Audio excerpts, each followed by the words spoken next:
Hello दोस्तों, कैसे हो? आशा करता हूँ आप सभी अच्छे होंगे।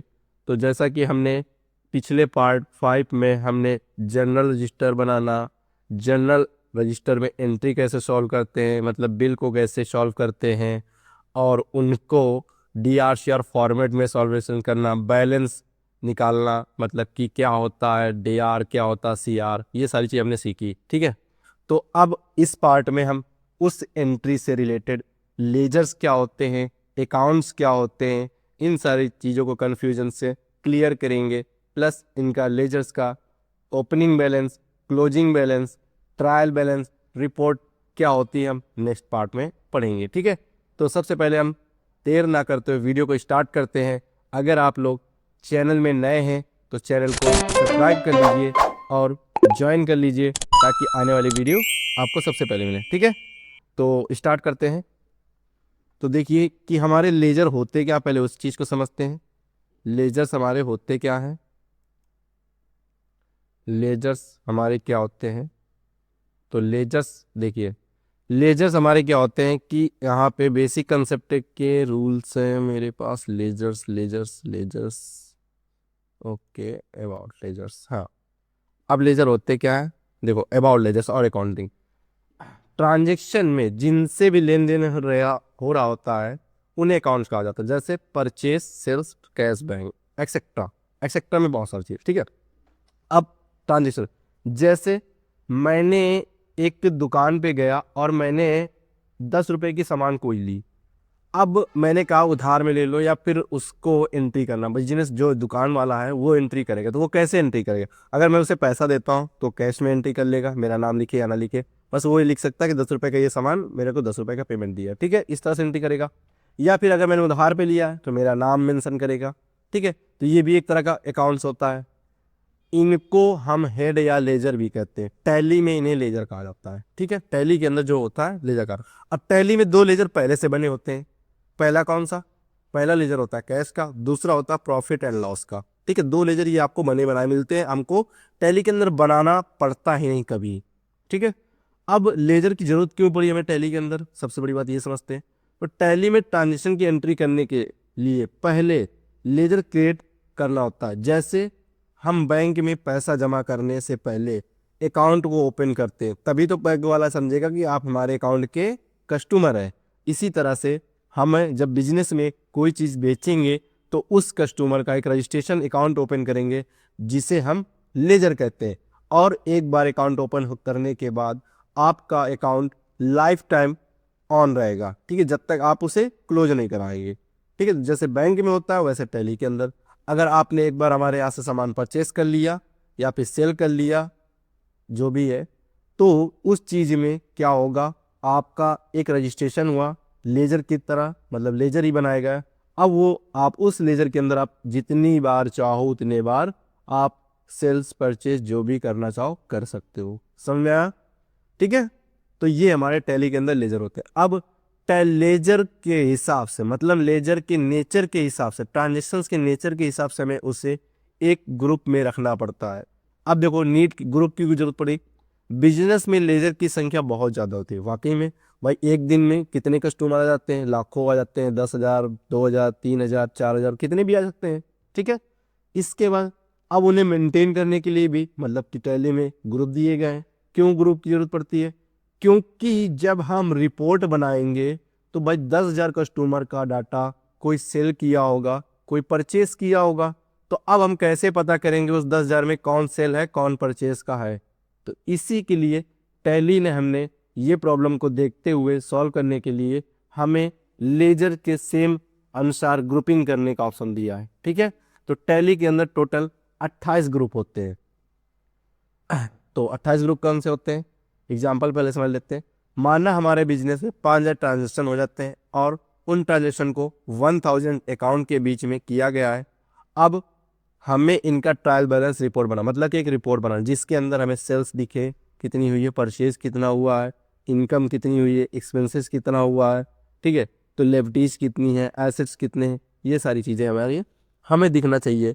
अब अगर 1,000 अकाउंट है तो 1,000 अकाउंट का कैसे हम फाइंड करेंगे कि भाई कितना इसने सेल किया है, कितना परचेज? इसी के लिए टैली के नेचर जो होते लेजर, उनको सेम नेचर के ग्रुपिंग कर देते हैं। मतलब कि जो टैली का लेजर है, सेल्स पार्टी है, तो सेल्स पार्टी वाले का ग्रुप क्या होगा, परचेस पार्टी है, परचेस पार्टी वाले का ग्रुप क्या होगा, उन्हीं को हम पहचान के उसके ग्रुप के अंदर कर देते हैं। तो ग्रुप क्या होते हैं आगे हम पढ़ते हैं, ठीक है। तो जैसा कि 28 की लिस्ट हमारे पास है, देखो अब यहाँ पे लिस्ट ऑफ ग्रुप है जिसके अंदर 28 ग्रुप दिए हुए हैं, ठीक है। यहाँ पे देखो टोटल 28 ग्रुप। अब इसमें से कुछ प्राइमरी होंगे, कुछ सब ग्रुप। देखो यहाँ पे जो रेड वाले हैं वो हमारे 15 प्राइमरी ग्रुप हैं और 13 सब ग्रुप होते हैं।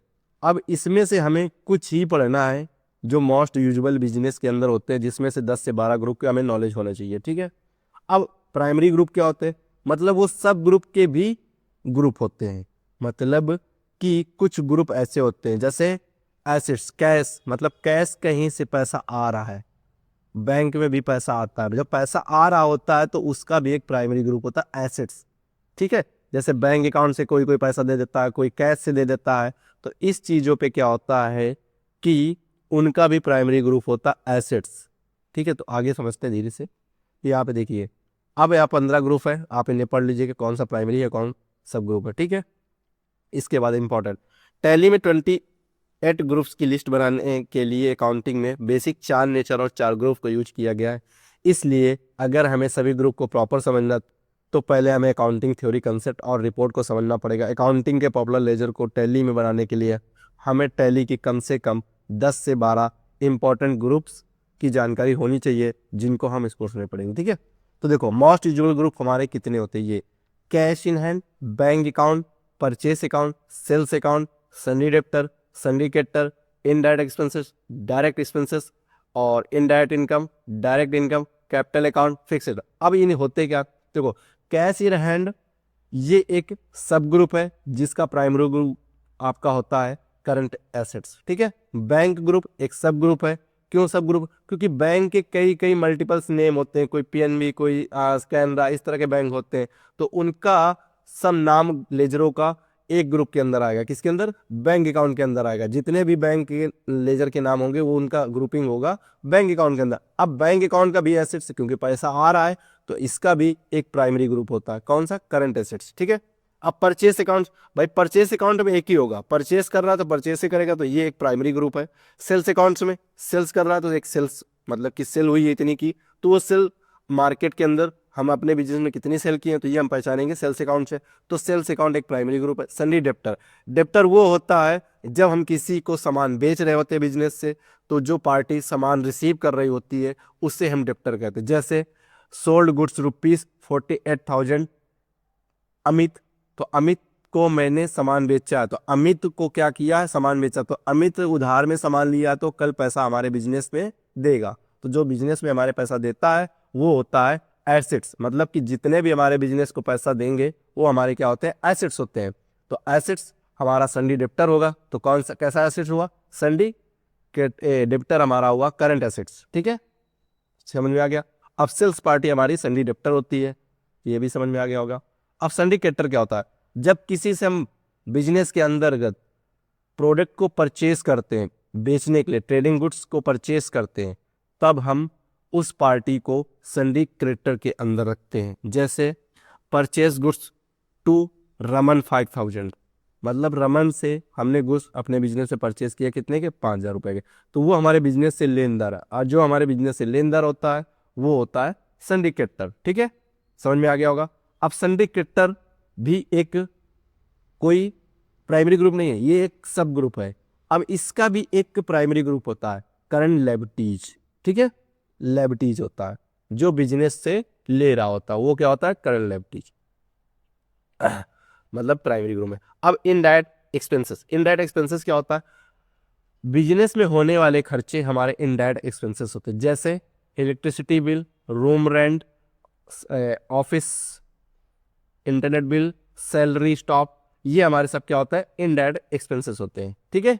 डायरेक्ट एक्सपेंसेस क्या होते हैं, डायरेक्ट एक्सपेंसेस वो होते हैं जब कोई कंपनी में कच्चा माल बनाने के लिए खर्चा लगाया जाता है, उस कंडीशन में हमारा डायरेक्ट एक्सपेंसेस होता है। मैन्युफैक्चरिंग, कंपनी के अंदर जितने भी खर्चे होते हैं मैन्युफैक्चरिंग में, वो हमारे डायरेक्ट एक्सपेंसेस होते हैं। अब इनडायरेक्ट इनकम क्या होती है, इनडायरेक्ट इनकम वो इनकम होती है जब हम किसी को से कुछ किए बिना पैसा हमारे पास आता, वो हमारी इनडायरेक्ट इनकम। जैसे एग्जांपल में ले लेते हैं, हमने किसी को 10,000 रुपये दिया, उस 10,000 रुपये में से हमें 2% ब्याज प्रति मंथ मिल रहा है और मेरा 10,000 रुपये तो मिलेगा ही, तो जो ब्याज मेरा आ रहा है वो क्या है, इनडायरेक्ट इनकम है। अब डायरेक्ट इनकम क्या होती है, डायरेक्ट इनकम हम जब कहीं भी 12 घंटा 10 घंटा काम करके सैलरी मिलती है, वो हमारे लिए क्या होती है, डायरेक्ट इनकम होती है। जब हम किसी को सर्विस प्रोवाइड करते हैं और सर्विस के बदले में पैसा मिलता है, वो हमारे डायरेक्ट इनकम होती है। कैपिटल अकाउंट क्या होता है, जब कोई ऑनर बिजनेस को स्टार्टअप करता है तो वो एक कैपिटल होता है, जब बिजनेस से कुछ चीज लेता है या देता है वो कैपिटल अकाउंट होता है। फिक्स एसेट्स क्या होते हैं, फिक्स एसेट मतलब कि अपने बिजनेस स्टार्टअप में जो सारी चीजें हैं, मतलब कि बिजनेस स्टार्टअप करने के लिए जो चीज़ लगाई गई है वो हमारी फिक्स एसेट। जैसे एग्जांपल में फर्नीचर हम लगाए हैं, चेयर हो गई, प्रिंटर हो गए, कंप्यूटर हो गए, इनमें हम डाटा एंट्री, क्योंकि इनसे हम पैसा कमा रहे, जिससे हम पैसा कमाने जा रहे हैं, जो हमारी संपत्ति है जिससे हम पैसा कमा रहे हैं, वो हमारे क्या होते हैं, फिक्स एसेट्स होते हैं। ठीक है, समझ में आ गया होगा। इसके बाद some common ledgers use in purchase and sales. अब जब परचेस एंड सेल्स का ट्रांजेक्शन होते हैं उनके अंदर ये हमारे सारे लेजर्स होते हैं। ठीक है, अब लेजर्स के ग्रुप कैसे रखते हैं, ये सारे हम असाइनमेंट 1 के अंदर डिफाइन करके देखेंगे। ठीक है, तो मिलते हैं नेक्स्ट वीडियो में। ठीक है, तब तक के लिए